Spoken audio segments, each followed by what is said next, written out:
Oi, façam um dia incrível, bem-vindos a mais uma mentoria com Jesus. E nós no último episódio nós tivemos a ver quais são as bem-aventuranças e neste especificamente, para não deixar dúvidas, decidimos aprofundar um pouco mais esse tema. Exatamente. Vamos então ler as bem-aventuranças e vamos falando um pouco com vocês aquilo que Deus dá no nosso coração sobre isso. Ao ver a multidão, Jesus subiu a um monte. Depois de se ter sentado, os discípulos aproximaram-se dele. Então vimos aqui que Jesus, para além de ter muitos discípulos, tinha uma multidão que o ouvia, ou seja, ele tinha muita autoridade. E ao ele subir a um monte, quer dizer que ele vai ficar num ponto mais alto, em forma de professor. Ele vai ensinar qualquer coisa, é um momento especial. E por isso ele prepara-se para tal e escolhe um local específico para ele, para esse momento. Então tomou a palavra e começou a ensiná-los dizendo, lá está, a própria palavra diz que é um ensinamento. E a multidão com certeza ouviu muito atentamente, porque diz aqui que ele tomou a palavra. Ele era o único que estava a falar naquele momento. E isto mostrava a sua autoridade e o seu poder networking. Hoje em dia, pensamos que a habilidade de se relacionar não é assim tão importante, porque conseguimos, por exemplo, fazer a nossa vida através das redes sociais e sem ser preciso ter contacto com muitas pessoas, como por exemplo ao pedir comida, não é? Podemos pedir comida sem ter contacto com ninguém, apenas recebendo a comida na nossa casa. Mas a verdade é que a habilidade de relacionamento, se nós realmente queremos imitar Jesus, é muito importante. É muito importante para influenciarmos e para chegarmos a mais pessoas com a mensagem que Ele nos manda trazer, que é a mensagem que queima no nosso coração. E nós aqui temos a certeza que a mensagem também queima no teu coração. Vamos começar então a ouvir o que é que Jesus disse. Ok. Felizes os pobres em espírito, porque deles é o reino do céu. Então, primeiramente aqui, esta felicidade, sem sermos pobres em espírito, a primeira coisa que remete é para o facto de que nós vamos estar sempre a precisar de ser alimentados pelo Espírito de Deus. Então, ou seja, o facto de nós termos essa necessidade que só é comatada através do Espírito de Deus e que se porventura a pessoa, o ser humano, procurar preencher as suas necessidades espirituais com outras coisas que não Deus, esse preenchimento ele próprio acabará por ser efêmero, ou seja, portanto, terá pouca dura. Isto porquê? Porque o ser humano tem uma necessidade constante de ser preenchido pela fonte que nos conecta à vida. E aqueles que percebem essa necessidade de realmente encherem o seu espírito, de procurarem saciar, não é, a sua sede, mais para a frente veremos, mas procurarem estabelecer essa ligação com o Espírito de Deus, acabam por ser felizes na medida em que, como consequência, terão Deus a fluir na sua vida. Então, também é importante dizer que nos devemos sentir felizes. Devemos saber que somos felizes quando sentimos essa sede desse Espírito, essa sede eterna. É normal sentir essa sede que só é preenchida com o relacionamento com Deus. E aqui também as bem-aventuranças trazem-nos uma visão de autoconhecimento. Devemos admitir desde cedo que essa sede que a nossa alma sente, essa sede que nós não conseguimos saciar com mais nada, é precisamente a sede de relacionamento com Deus, que é uma sede espiritual. Sim, e também é interessante ver aqui que os governantes, os reinantes que vão reinar, ou seja, a quem pertence o reino dos céus, ter esta pobreza de espírito na medida em que precisa de uma saciedade contínua de Deus, é uma qualidade necessária para quem realmente procura e entende o que é o reino do céu. Então, quando lerem Felizes os pobres de espírito, não pensem que tem a ver com pobreza, tem a ver com a necessidade de saciedade. Exato. E felizes os que choram, porque serão consolados.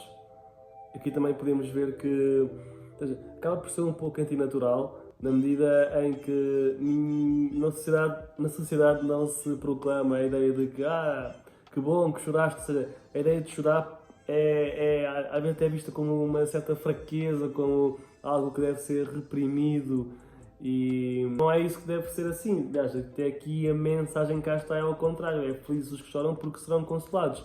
Normalmente, na cultura, quando pomos o choro como algo negativo e reprimimos, a verdade é que não é por não chorar que a pessoa se sente consolada. Quantos de vocês que estão aí, apesar de não manifestarem certas emoções de tristeza ou certas mágoas, que essas mágoas continuavam a existir cá dentro, não é?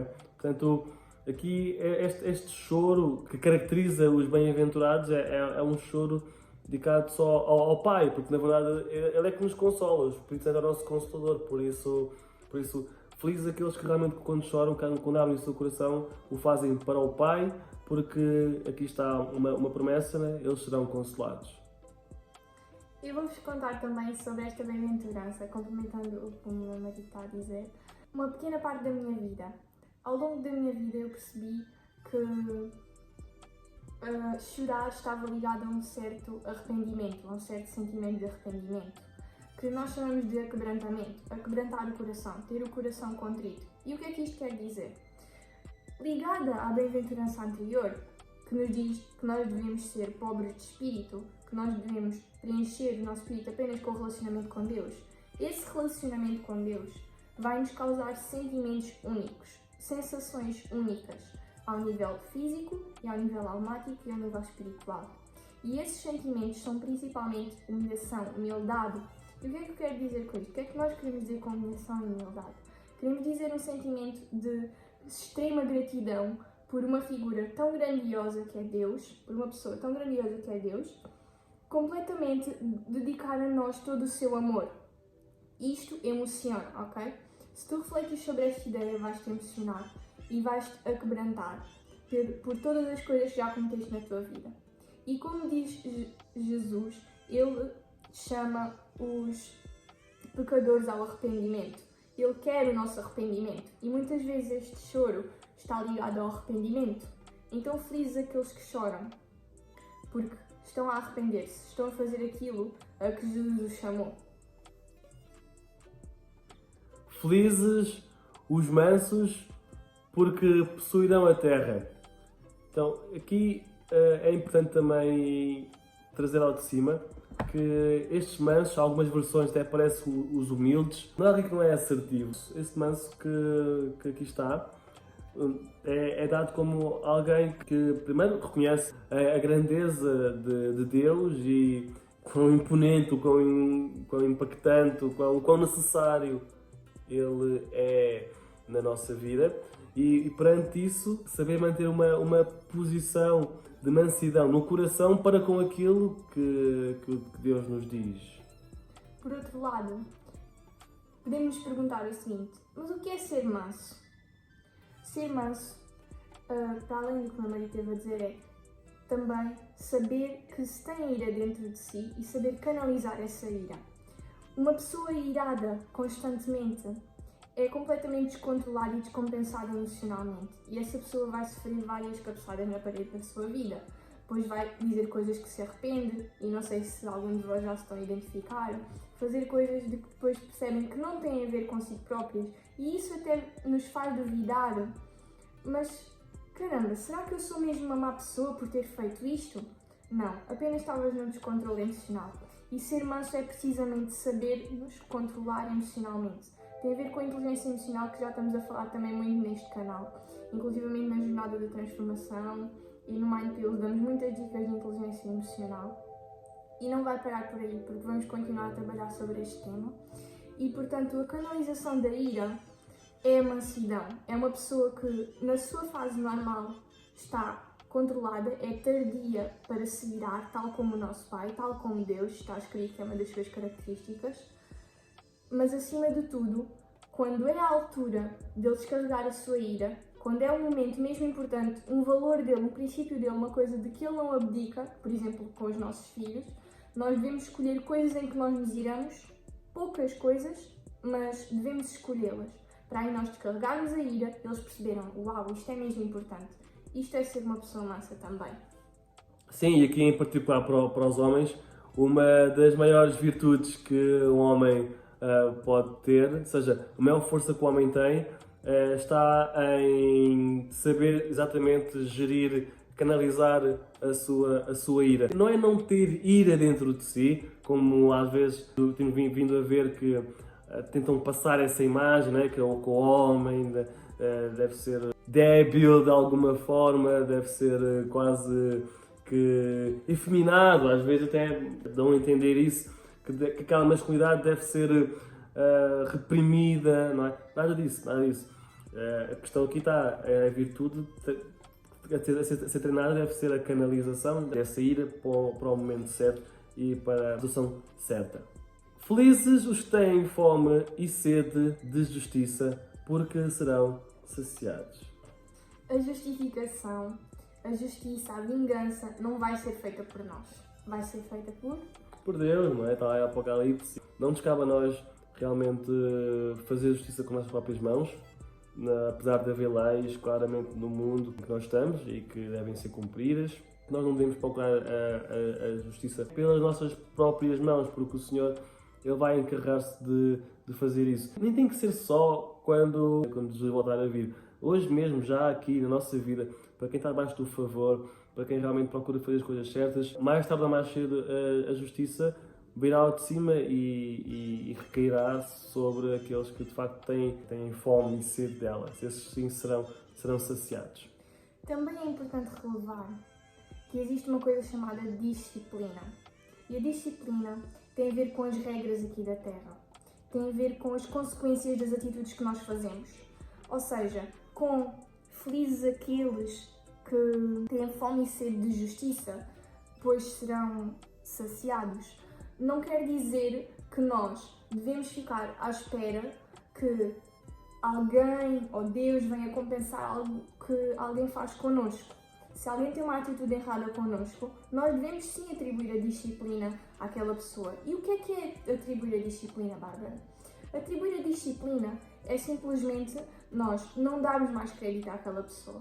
Caso ela nos tenha traído a confiança, nós tiramos o crédito dela, mesmo como se fosse o cartão de crédito. A pessoa ganha um certo crédito ao longo do seu relacionamento contigo, uma certa confiança. Mas a partir do momento em que ela quebra a sua confiança, ela perde o crédito. Então ela vai ter que voltar a recuperá-lo se quer ter a tua confiança. A disciplina pode surgir como vários exemplos, como até em extremos casos, tirares a pessoa da tua vida, deixares de lhe falar durante um certo tempo, aquilo que o teu coração mandar. Mas é importante relevarmos também que a aplicação da disciplina deve ser feita e ela é natural para as pessoas saberem as consequências daquilo que fazem. Não obstante, felizes os misericordiosos porque alcançarão misericórdia. E isto, essencialmente, tem muito a ver com este tempo maravilhoso que estamos a viver, não é? Que é o tempo da graça. E Jesus, Ele próprio já pagou por nós, já pagou pelos nossos pecados, pelas nossas falhas. Por isso, ou seja, o sacrifício, neste caso, já está, digamos, visto como algo que é antigo, inclusive até já é mesmo velho, até obsoleto, já não se usa. Porquê? Porque Jesus veio e disse realmente, pronto, ok, agora eu sou a lei, é verdade, mas a graça também está aqui e é comigo. Portanto, por exemplo, aquelas pessoas que não perdoam outras, as falhas que essa própria pessoa também cometeu também não lhe serão perdoadas. Portanto, aqui é importante ver que a misericórdia é um caráter, é uma maneira de viver, de se relacionar com os outros que é necessária para que nós próprios também, enquanto seres humanos também falhos, não é? E cheios de defeitos, também alcancemos a misericórdia de Deus, que é infinita e é para todos. E olha que interessante, só nos é vedada quando nós também vedamos aos outros. É como um rio que flui, uma fonte que é Deus e nós somos um copo que só temos que transbordar e não tapar a nossa tampa para os outros. E essa água purifica-nos e pode purificar os outros. E é também maravilhoso perceber que neste tempo da graça, a misericórdia pode ser renovada todos os dias e deve ser feito como se fosse um banho de misericórdia que nós recebêssemos a cada manhã, porque esse banho purifica-nos.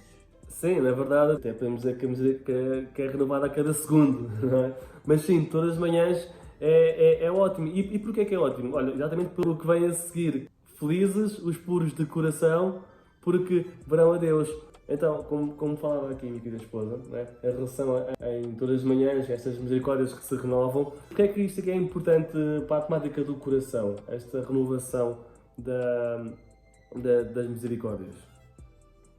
Porque quando nós, no início do dia, acessamos ao amor, à graça e à misericórdia de Deus, nós então aí estamos como que a declarar e a passar por esse processo de renovação do nosso coração, de renovação das coisas que ontem fizemos e que hoje não nos vão, digamos, impedir de nos conectar com Deus. Essencialmente, ao renovarmos estas misericórdias todas as manhãs, estamos a dar um banho, uma limpeza ao nosso coração. Que é essencial para quê? Como já sabemos, é essencial para que se estabeleça uma boa comunicação entre a pessoa e Deus. E qual é que é a consequência e a vantagem extraordinária de se ter um coração limpo, um coração puro? Está aqui dito, é que verão a Deus. E ainda sobre as misericórdias, a grande característica que elas nos dão é a capacidade de não sentir o sentimento de culpa. E isto também nos ajuda a ter um coração puro, a purificar o nosso coração.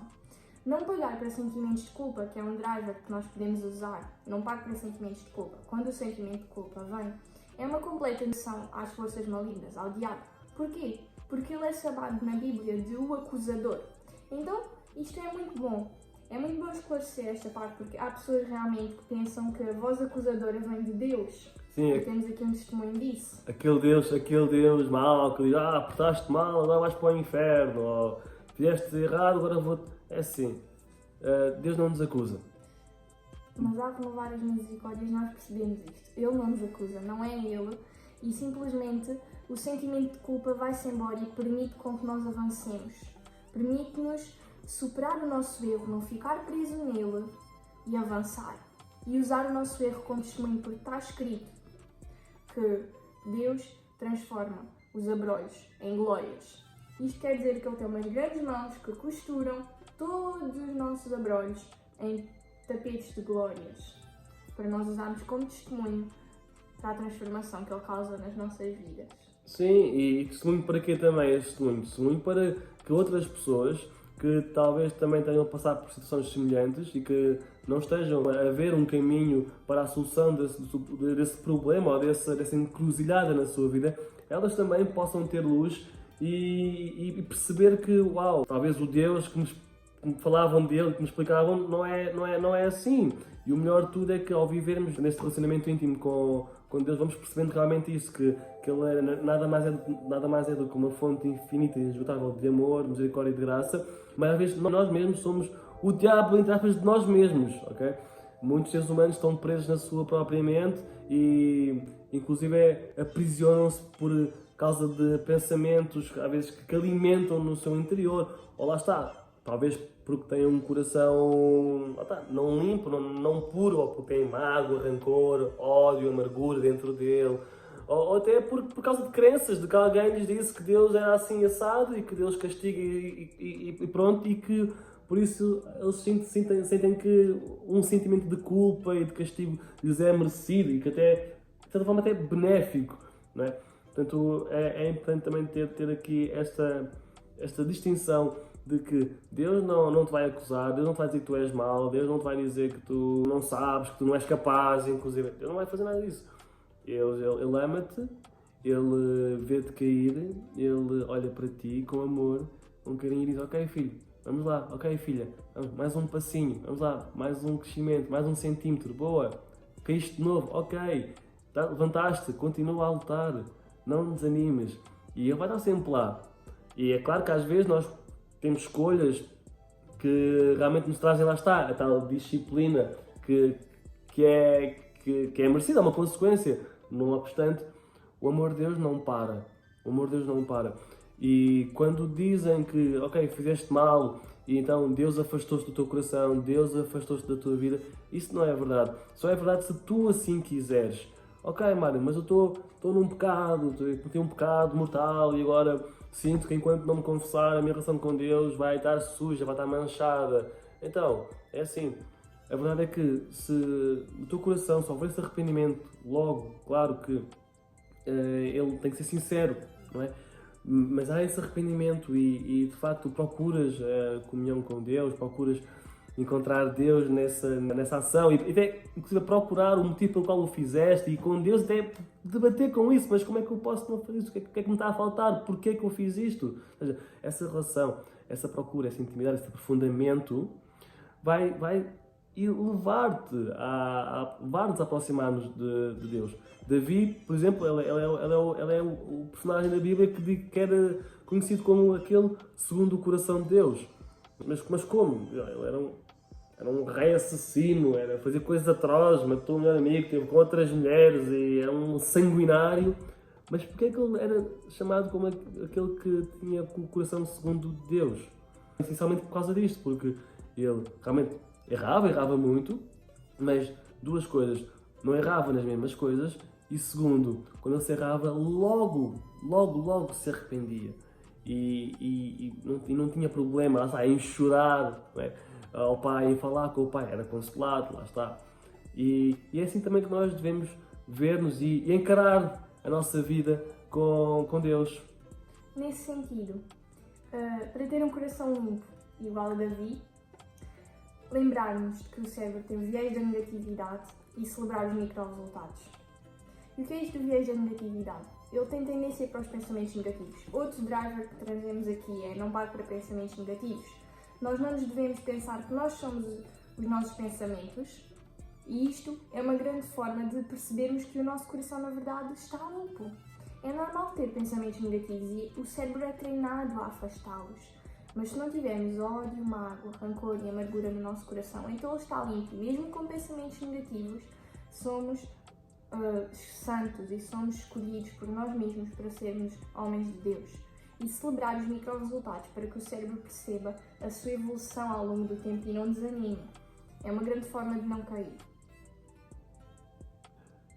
Felizes os pacificadores, porque serão chamados filhos de Deus. Ou seja, mais à frente nós veremos, mas aqui essencialmente conseguimos deduzir logo que aqueles que realmente são chamados filhos de Deus são aqueles que promovem a paz, ou seja, as suas obras, a sua maneira de estar, de se apresentarem no mundo, ela traz a paz e por isso, tendo em conta esse resultado, essa consequência da pacificação em redor, essas pessoas realmente são chamadas filhos de Deus. Portanto, filhos de Deus são aqueles que à sua volta promovem paz, têm paz nas suas famílias, promovem paz nas suas comunidades, promovem paz nos seus ambientes de trabalho, onde quer que estão. Esses são os filhos de Deus. E também é importante relevar que os pacificadores, eles não são pessoas reativas, mas sim pessoas proativas. Ou seja, eles não reagem a um estalo na cara, principalmente da mulher para o homem, por exemplo. Agora há muito essa reatividade, a conversa da igualdade de género, são temas polémicos, mas é importante perceber que há certos valores a manter e a violência não deve ser respondida com violência. Deve haver disciplina, como falámos há bocado, mas os pacificadores são mesmo aquelas pessoas que são resilientes. E o que é ser resiliente? É apanhar uma pancada e amortecer essa pancada e não a enviar para outra pessoa.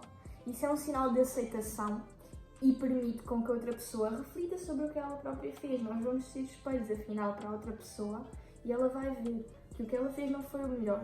E isto é transformador, isto é o poder do amor. E esses são os pacificadores. Não obstante, também é bem importante ter bem presente que nós também, que o nosso corpo é templo do Espírito Santo e que nós também devemos preservá-lo e inclusive protegê-lo. Portanto, também é importante que, por mais pacífico que sejamos, também que saibamos quais são os nossos limites e inclusive mostrar aos outros, deixá-los bem claros para que eles também não sejam ultrapassados. Exatamente, e também sabemos antever e prever situações de risco. Isto tem a ver com a cautela também. Felizes que sofrem perseguições por causa da justiça, porque deles é o reino dos céus. Quem está aqui que quer governar, quer reinar, quer reinar já aqui na terra, com Jesus Cristo e tudo. Uma coisa é certa, se é para ir por esse caminho, já temos aqui uma certeza de algo que vai acontecer, que são as perseguições. Quem é reinante, quem está aqui para reinar, vai ser perseguido. Mas isso não é uma coisa má. Aliás, inclusive a própria palavra diz que são bem-aventurados aqueles que são perseguidos por causa da justiça. Ou seja, mas de que forma é que isso pode ser bom? Ok, racionalmente falando, aqui no plano humano, as perseguições, o que elas fazem para alguém que realmente está aqui para reinar e que está preparado para assumir novas posições, as perseguições nada mais, nada menos vão fazer do que acelerar o processo. Ou seja, a pessoa vai se ver num processo em que realmente precisa de crescer, precisa de desenvolver certas habilidades, precisa de desenvolver certas maturidades. Isso também vai dar uma outra blindagem, uma outra capacidade de resistir às adversidades, de realmente não se deixar esmorecer ou ir abaixo quando for perseguido.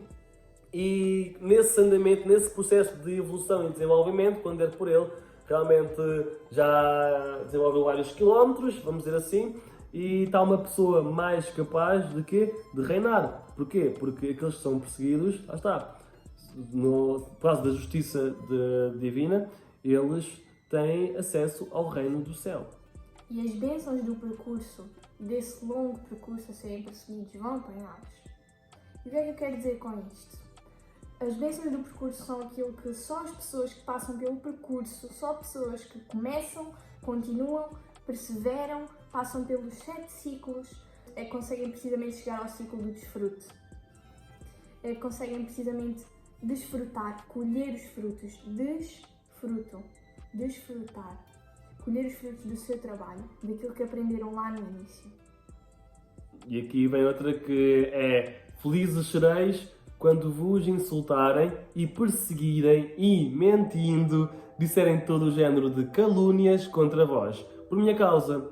Exultai e alegrai-vos, porque grande será a vossa recompensa no céu, pois também assim perseguiram os profetas que vos precederam. E, realmente, quando nós estamos focados em espalhar a mensagem, quando estamos concentrados e estamos, aliás, cientes de quem nós somos, de que é que estamos aqui a fazer e qual é o nosso propósito, quando sabemos quem somos e temos o propósito bem claros, então é normal que, quando comprometidos em cumprir, em seguir esse propósito, várias pessoas vão querer calar-nos. Há várias circunstâncias onde aparecer para que não brilhemos, para que a mensagem não seja passada. Mas é nesses momentos de dificuldade que nos devemos exultar, porque de facto é maravilhoso sabermos que acabam por ser indícios, sintomas de que alguma coisa estamos a fazer bem.